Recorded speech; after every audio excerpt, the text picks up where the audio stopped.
아이젠하워 대통령이 나이가 들어 세상을 떠날 때가 가까웠을 때 빌리 그레함 목사님을 불러서 이렇게 말을 했다고 합니다. 내가 천국에 갈 것을 믿지만 그래도 혹시 모르니 목사님이 나를 위해 기도해 달라. 그래서 손을 붙잡고 예수님 영접하는 기도를 다시 했다고 하지요. 여러분, 어느 순간이 되면 우리가 천국이 있다는 것을 믿는 것뿐만이 아니고 천국에 들어갈 마음의 준비가 되겠습니까? 아마 여러분 중에는 아직 살 날이 많은데 왜 천국 얘기를 하십니까? 라고 묻는 분이 계실 수 있겠지만 여러분, 믿는 사람 중에도 천국이 막연한 사람이 많고 반신반의하는 사람이 많습니다. 그리고 우리 모두가 갖고 있는 두려움은 죽음으로 끝나는 것이 아닐까, 그것으로 내 존재가 소멸되는 것이 아닐까, 그 순간에 가서 그 이후에 아무것도 없다고 생각을 하면 얼마나 막막할까라고 생각합니다. 우리가 천국이 없을까 봐 염려하는 것이 아니고 천국이 안 믿어지면 어떻게 할까, 얼마나 그것이 두려울까라는 생각을 하는 것입니다. 오늘 본문의 대화는 죽음을 앞두고 있는 두 사람의 대화를 기록한 것입니다. 한 분은 예수님이고 한 분은 옆 사람 강도예요. 두 사람 다 죽음을 앞두고 있는데 예수님이 강도에게 죽음을 앞두고 있는 두 사람의 대화 중에 예수님이 강도에게 낙원을 약속하는 구절입니다. 여러분, 예수님 이외에는 이런 말씀을 하실 분이 없어요. 죽음을 앞두고 있으면서 같이 죽는 사람에게 오늘 내가 나와 함께 낙원에 있을 것이다, 이런 말을 할 수 있는 분은 인류 역사상 예수 그리스도밖에 없습니다. 예수님을 믿지 않는 사람도 이 사실만으로 예수님을 주목할 만한 충분한 이유가 되는 것입니다. 천국에 대해서 말한 사람은 많고 내세에 대한 이론을 제시한 사람은 많지만 네가 오늘 나와 함께 낙원에 있을 것이다 라고 말씀하신 분은 예수 그리스도밖에 없기 때문에 이 대화는 억지로 하는 대화가 아니고 설득하기 위한 대화가 아니고 증명하기 위한 대화가 아니고 지극히 자연스러운 대화예요. 지극히 필요한 대화예요. 어느 순간이 되면 우리가 이런 말을 할 수 있을까? 저는 죽음을 앞두고 있는 병자들을 여러 번 신방을 했지만 사실 천국에 대해서 말을 꺼내기가 어려운 경우가 대부분이었습니다. 그래서 믿는 사람이라도 어느 순간이 되면 천국에 대해 말할 준비가 될까라는 생각을 늘 합니다. 전부 다 천국에 대해서 말하는 것을 꺼리는 이유는 이제는 죽을 것이다 라는 것을 받아들여야 되는 것이기 때문에 이건 누가 강요할 수 있는 것도 아니고 누가 주입할 수 있는 것도 아니고 당사자가 마음의 준비가 될 때 가능한 것인데, 믿는 사람이라고 하더라도 내가 죄를 사해 주시는 것과 몸이 다시 사는 것과 영원히 살 것을 믿습니다 라고 일평생 고백을 했더라도 어느 순간이 되면 내가 편안한 마음으로 천국에 대한 소망을 말하고 내가 천국을 바란다고 솔직하게 말할 준비가 될 것인가? 여러분, 이것은 우리에게 상당히 중요한 질문이 아닌 수가 없는 것입니다. 기독교인의 대화의 그 성격에 대해 믿음의 성격이 우리의 언어와 우리의 생각에 반영이 된다고 믿는다면 무작정 병을 앓고 있는 사람에게 살 것입니다, 나을 것입니다, 다시 살 것입니다를 말하는 것이 믿음인지, 어느 순간부터는 이제 주님을 만날 준비를 하세요, 주님이 기다리십니다, 주님이 길을 예비하십니다라고 말하는 것이 진정한 믿음을, 어느 것이 진정한 믿음을 반영하는 것입니까? 여기에 대한 지혜와 분별이 필요한 것입니다.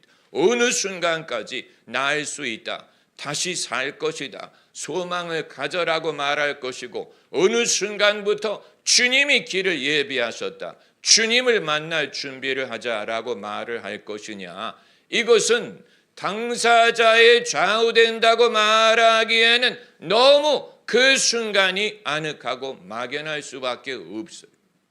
결국은 이걸 말하는 사람이, 양자가 여기에 대한 믿음의 준비가 필요한 것입니다.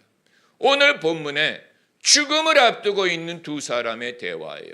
한 분이 죽고 한 분이 송별하는 게 아니고, 둘 다 죽음을 앞두고 있는 입장에서 둘 다 천국에 대해서 말을 할 수 있었다는 것은 신앙인의 언어와 믿음이 어떠할까를 분명하게 보여주는 것이고, 오히려 반대쪽의 강도가 당신이 하나님의 아들이라면 당신과 우리를 구원하라 라고 말하는 것이 믿음을 반대하는 말이었다는 사실을 유념하면, 우리도 잘못하면 그 반대편에 있는 강도의 심정과 언어를 본받을 위험이 있다는 가능성을 보여주는 것입니다.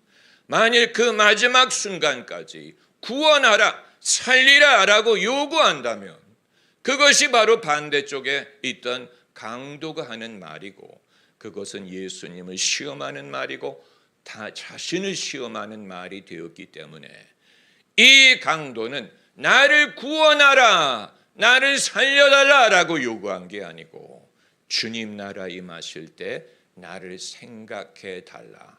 여러분, 여기에서 참된 믿음의 언어와 마음을 본받을 수 있는 것입니다.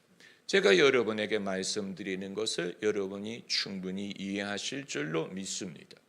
당연히 병자를 위해 기도할 의무가 있고, 예수님은 죽은 자마저도 살리셨기 때문에 이 부분에 있어서 믿음을 갖는 것은 당연한 것이지만, 그러나 그렇다고 아무도 안 죽는 게 아니고, 그리고 천국에 대한 소망을 가질 필요가 없다는 것이 아니기 때문에, 우리는 예수님이 이 땅에 계실 때 병자를 고치신 것만을 벤치마킹하는 것이 아니고, 당신의 죽음을 앞두었을 때 당신과 옆에 있는 강도에 대하여 천국에 대한 소망을 가르치신 것을 본받을 필요가 있는 것입니다. 여러분, 이것이 어렵다고 느껴질 수 있고, 그건 사람의 영혼을 죽이는 일이 아닙니까? 라고 생각할 수 있지만, 여러분, 이것은 그 문턱을 넘어가는 게 어려워서 그렇지, 한번 넘어가면 그 다음부터는 오히려 내가 사는 것도 그리스도니 죽는 것도 내게 유익함이니라, 이러한 담대함이 가능해지는 것입니다. 이 문턱을 넘어가는 게 어려워서 그렇죠. 제자들에게도 문턱 넘어가는 게 어려웠어요. 예수님이 당신의 십자가에 대해서 말씀하실 때에도 예수님의 죽음을 말하는 것인데도 제자들이 문턱을 넘기가 어려웠어요. 그래서 묻기조차 두려워했다. 자기의 죽음에 대한 게 아닌데, 예수님의 죽음과 부활에 대한 것인데도 문턱을 넘기가 어렵다 보니까 제자들이 질문조차 하려고 하지 않았어요. 이만큼 우리는 궁극적인 인간의 운명에 대해서 두려워하고 있다는 얘기인데, 예수님이 말씀하신 믿음은, 십자가에 대한 믿음, 하나님에 대한 믿음은 너희가 너희 생명을 건지려고 하면 잃을 것이요, 나와 미 복음을 위하여 잃으면 구원하리라. 이게 문턱을 넘어가는 믿음이에요. 이것을 내가 믿느냐, 이것을 믿을 때 오히려 기적이 가능해지는 것입니다. 문턱을 넘어가야 내가 사는 것도 그리스도고 죽는 것도 내게 유익입니다. 아멘. 문턱을 넘어가면 내 말대로 내가 살리라고 기적을 허락하실 수 있지만, 문턱을 못 넘어가면 내가 어떻게 죽어요? 내가 어떻게 그걸 알 수 있어요? 살려주세요. 문턱을 넘어가지 못하면 자기 생명을 건지려고 하는 자는 이르리라. 그게 믿음이 아닌 것처럼 보일 수 있지만 그게 절대적인 믿음이에요. 내가 살든지 죽든지 뜻대로 하소서. 내 주여 뜻대로 행하시옵소서. 살든지 죽든지 나로 가라 하면 가고 오라 하면 오고 멈추라 하시면 멈추겠나이다. 내 생명이 주님의 손에 달렸으니 이제껏 내가 산 것도 주님의 은혜요. 그리고 그 다음 구절이 뭐죠? 이제껏 내가 산 것도 주님의 은혜요. 알아야지 말을. 그 다음 구절이 뭐예요? 네? 이렇게 물어보면 아무도 대답. 이제껏 내가 산 것도 주님의 은혜요. 또 포기했어요. 여러분, 이 대화는 억지로 하는 대화가 아니고, 여러분, 이 강도가 이 말을 예수님께 할 수 있었다는 말은 사람이 주님을 알고 믿는 데에 엄청나게 많은 시간이 필요하지 않다는 것을 보여주는 것입니다. 우리는 이 부분에 있어서 너무 길게 시간을 잡으려는 경향이 있죠. 그래서 교회가 세워진 지 10년이 됐는데 아직도 스스로를 개척교회라고 부르는 것, 그게 아주 적절한 예입니다. 예수 믿은 지 20년이 됐는데 아직 자기를 초신자라고 부르는 사람이 있어요. 내가 교회를 다닌 지 20년이 됐는데 아직 성경을 몰라요. 여러분, 얼마만큼의 시간이 있으면 믿음을 배울 만한 충분한 시간이라는 말입니까? 그런 식으로 생각하면 에티오피아 사람이 어떻게 세례를 받을 수 있다는 말이고, 고넬료가 어떻게 말씀을 듣는 중에 성령을 받을 수 있다는 말이고, 예수님 옆에 강도가 어떻게 낙원을 약속받을 수 있다는 얘기입니까? 만약에 많은 시간이 필요하다면 이 강도는 이 시간으로는 불충분한 것이고, 십자가 처형을 연기해야 돼. 이 사람이 아직 충분히 예수님을 믿을 시간이 없었으니 처형을 연기해서 더 많은 시간을 줘야 된다. 그러나 현실은 우리를 기다려주지 않기 때문에 이 짧은 시간에 강도가 예수님을 믿을 만한 충분한 시간이 있다고 믿어야 됩니다. 그게 1분이 됐든 30초가 됐든 이 시간으로 충분히 예수님을 믿을 수 있고 낙원, 영생을 약속받을 수 있다는 것을 우리가 믿어야 됩니다. 에티오피아 사람이 빌립에게 성경 말씀의 예수 그리스도를 들을 기회가 얼마나 됐는지, 그게 1시간이었는지 2시간이었는지 알 수 없지만 한 번의 만남, 그리고 서로 다른 길을 간 것입니다. 그러나 이 제한된 시간이 에티오피아 사람이 충분히 알고 깨닫고 믿고 세례를 받고 그리고 이제 믿음을 가지고 자기 고향으로 돌아갈 충분한 시간이 있었다고 우리가 믿어야 되는 것입니다. 또 빌립보의 루디아가 바울이 유럽 선교를 시작할 때 최초의 개종한 사람이 아닙니까? 그런데 루디아가 믿은 후에 뭐라고 바울에게 말했냐면, 나를 믿는 자로 여긴다면 내 집에 유하시옵소서. 즉시 바울을 받아들이고 수용하고 선교사들을 협조하고 봉사일을 하려고 했는데, 과연 사람이 믿음을 가진 후에 하나님의 일에 동참하려면 얼마만큼의 준비와 성장과 시간이 필요하다는 말이냐? 우리가 평소에 생각하는 것처럼 5년은 걸리지요. 이렇게 생각한다면 이 모든 일은 불가능했을 텐데, 그날로 일어난 일이에요. 그날 루디아가 예수님을 믿고 복음을 듣고 세례를 받은 그날 루디아가 말하기를 나를 믿는 사람으로 여긴다면 우리 집에 유하옵소서. 믿음과 봉사와 헌신이 즉시 이루어질 수 있다는 사실을 보여주는 것입니다. 고넬료가 복음을 듣는 그 순간에 베드로가 아직 설교를 마치지도 않았는데 성령께서 말씀 듣는 모든 사람에게 내려오시니 이들이 방언도 하고 예언도 하며 하나님을 높이니라. 우리가 생각하기를 이 모든 것에는 순서가 있어야 되는 것 아니야? 순서가 있어서 지적으로 먼저 납득을 하고 마음으로 먼저 정리를 하고 그리고 죄를 회개하고 자기 마음을 비우고 깨끗하게 하고 그리고 준비가 되면 하나님이 성령을 부어주시는 것 아니야. 만약에 그렇다면 베드로가 한 달 후에 다시 신방을 가야 된다는 얘기입니까? 그럴 필요 없어. 하나님은 그렇게 하시지 않았어요. 그래서 베드로가 아직 설교를 마치지도 않았는데 너 이제 그만 설교해. 내가 이제 역사할 거야.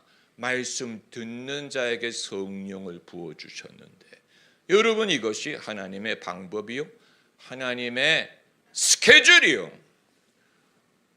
우리가 얼마나 이 모든 것에 대해서 인식을 제대로 갖고 있지 못했느냐 하는 것을 반증하는 것입니다. 성령을 받는 것, 방언 예언을 하는 것에 대해서 여러분에게 말씀드리려고 하는 게 아니고 이 부분에 대해서 늘 이 여러 가지 번민을 하는 사람들이 많이 있기 때문에 고넬료는 그날로 방언을 받았는데 왜 누구는 20년이 지나도 못 받느냐 이런 말씀을 드리는 게 아니고 하나님의 나라에서는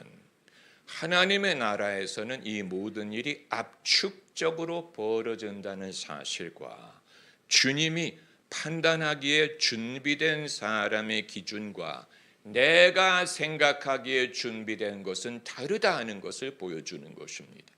내 기준으로 생각을 하게 되면 나는 아직 멀었죠. 나는 여러 가지 문제가 많고 또 문턱이 높아요. 그러나 주님은 그런 식으로 생각을 하시지 않고 얼마나 사람이 화끈한 게 아니고 주님이 화끈하신 것입니다. 우리의 믿음이 화끈하냐 아니냐를 따지는 것은 무의미하고 주님이 화끈하세요. 주님이 뜨거워요. 성령이 뜨거워요. 오죽하면 성령을 불로 비유하겠습니까? 사람이 화끈하냐 아니냐를 말하는 건 무의미하고 하나님이 화끈하시기 때문에 하나님은 속도에 있어서나 순서에 있어서나 그 사람의 세례를 받기도 이전에 벌어진 일입니다. 할렐루야. 세례를 받기 이전에 벌어진 일이에요. 세례를 받고 그리고 성령으로 세례 주신 게 아니고 먼저 성령으로 세례를 주고 그리고 그걸 증거로 해서 이들이 우리와 같이 성령을 받았으니 물로 세례 주지 않을 수 있느냐 하고 물 세례를 그 다음에 베푼 것입니다. 성령으로 세례를 받았으니 물 세례가 필요 없다고 말한 게 아니에요. 물 세례는 물 세례대로 받아야 됩니다. 다만 하나님의 스케줄에 있어서는 물 세례는 너희가 줄 것이고 교회가 주는 것이고 왜냐하면 너희가 가서 아버지와 아들과 성령의 이름으로 세례를 주라고 하셨기 때문에 이건 교회의 기능이고 성령으로 세례 주시는 것은 주님이 하시는 일이기 때문에 교회가 아직 성부, 성자, 성령의 이름으로 세례를 주지 않았지만 주님이 먼저 성령으로 세례를 주실 수 있는 거예요. 하나님이 하시는 일은 이와 같습니다. 그렇기 때문에 우리가 이 부분에 있어서 나는 준비가 덜 됐다든가 자격이 없다든가 나는 이렇다든가 저렇다든가 하는 것은 내 자신을 아무리 들여다본다고 해도 내 안에 선한 것이 충분히 있을 만한 때는 오지 않습니다. 바울이 말한 그대로 내 안에 선한 것이 없다. 내 안에 선한 것이 있지 않다. 내 안에 무엇이 있기를 바라고 그것을 기준으로 생각한다면 마르고 닳도록 기도해도 이 부분이 나를 오해하는 것 같지만 하나님을 오해하게 되는 거예요. 사람이 자기를 오해하다 보니까 하나님을 오해하게 됩니다. 하나님에 대한 오해는 감정으로 풀 수 없고 경험으로도 풀 수 없고 하나님의 당신의 말씀을 통해서 우리가 바로잡아야 됩니다.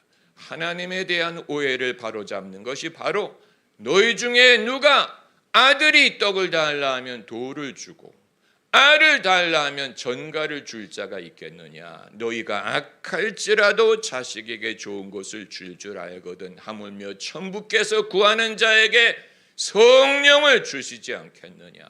하나님의 성품과 의도를 보여주는 성경 구절이고 이런 성경 구절이 아니면 하나님에 대한 오해를 해결할 길이 없어요. 여러분, 천국에 대하여 천국은 어떤 곳이냐 상상하기가 어렵죠. 여러분은 천국이 상상이 되세요? 저는 상상이 안 돼요. 무슨 단테 패러다이스 로스트 무슨 신락원 복락원 그걸 아무리 읽어봐도 천국에 대해서 상상이 가지 않는데 천국에 대해서 우리가 실감하기 어려운 이유는 예수님과 별도로 생각하려고 하기 때문입니다. 예수님을 떼놓고 천국을 상상하는 것은 무의미합니다. 천국이 빛이 있다느니 무지개가 있다느니 천국이 이렇다느니 저렇다느니 예수님이 계신 곳이 천국이기 때문에 할렐루야.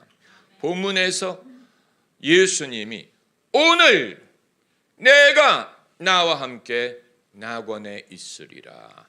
그냥 내가 낙원에 있으리라 말씀하신 게 아니고 나와 함께 낙원에 있으리라. 그리고 요한복음 16장에서도 14장입니까? 너희는 마음에 근심하지 말라. 하나님을 믿으니 또 나를 믿으라. 내 아버지 집에는 너희가 거할 곳이 많도다.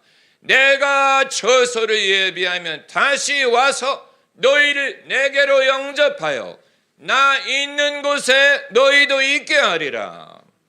천국에 대한 약속인데 예수님이 계신 곳에 우리도 있게 하리라. 예수님을 경험을 해본 사람이라면 천국이 막연할 수가 없어요. 우리가 천국을 이 땅에서 경험할 수 있다고 말하는 이유는 예수님을 경험할 수 있기 때문에 예수님이 함께 하시는 것을 경험을 해본다면 이 땅에서 천국을 경험하는 것이고 그리고 이후에 죽은 후에 주님이 만나 주실 것을 믿음으로 천국은 어떤 곳이냐? 주님과 함께 있는 곳이에요. 할렐루야. 이 땅에서 주님을 만나볼 때 그 기쁨을 맛보았다면 천국이 왜 기쁨이 충만할지를 이해할 수 있는 것입니다. 이 땅에서 기쁨이 100배, 1000배가 된다고 상상을 하면 천국이 얼마나 즐거운 곳인지를 상상할 수가 있는, 그게 천국에 대해서 우리가 생각할 수 있는 것입니다. 할렐루야. 흑인 연가를 보면 미국의 흑인들이 천국에 대한 노래를 많이 만들었어요. 우리 귀에 익숙한 곡들이 많습니다. I'm gonna ride a chariot in the morning, Lord, swing, Lord, sweet chariot. Oh, and the saints go marching in. Oh, and the saints. 이게 전부 다 천국에 대한 노래예요. Swing, Lord, sweet chariot, coming forth to carry me home. 엘리야가 불병거 타고 올라간 것에 빗대서 우리가 천국 가는 것을 하나님의 병거를 타고 간다. I'm gonna ride a chariot in the morning. 내가 아침에 병거 타고 천국에 올라간다. Oh, when the saints go marching in, oh Lord, I want to be in that number. 성도들이 들어갈 때 내가 그 중에 있기를 원하네. 백인들이 천국에 대해서 부른 노래는 잘 모르겠지만 미국의 흑인 노예들이 천국에 대해서 이렇게 많은 곡을 만들고 하나같이 즐거운 곡이에요. 여기에 슬픈 곡은 하나도 없어요. Oh, and the saints go marching in. Oh, and the saints go marching in. 천국에 대해서 즐거움으로 노래를 만들었다는 말은 이 땅에서 위로를 얻지 못하는 노예들이 천국에 대한 믿음이 그만큼 더 절실해졌다는 사실이에요. 여러분, 천국에 대한 순간, 언제 우리가 준비가 될까? 언제 우리가 준비가 되고 여기에 대해서 말을 할 수 있을까? 오늘 본문에 몇 가지 키 단어가 있습니다. 천국에 대해서 예수님이 사용하신 몇 가지 키 단어가 있는데, 첫째는 간다라는 지리적인 이동의 언어를 사용해. 내가 가서, 간다. 천국은 가는 곳입니다.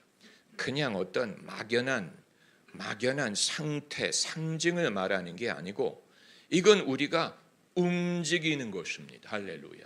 움직이는 곳. 하나님의 백성은 움직이는 백성이에요. 그렇기 때문에 애굽에서 나온 히브리 백성은 움직였고 또 불기둥과 구름기둥이 움직였어요. 상징적인 이동한다, 움직인다, 간다, 목적지가 있다. 천국은 장소라는 곳입니다. 그래서 간다라는 말을 쓴 것이고, 그리고 영접하여, 요한복음에 있는 너희를 내가 영접하여 나 있는 곳에 너희도 있게 하리라. 할렐루야. 천국은 임의로 우리가 들어가는 게 아니고 초청을 받아야 되네.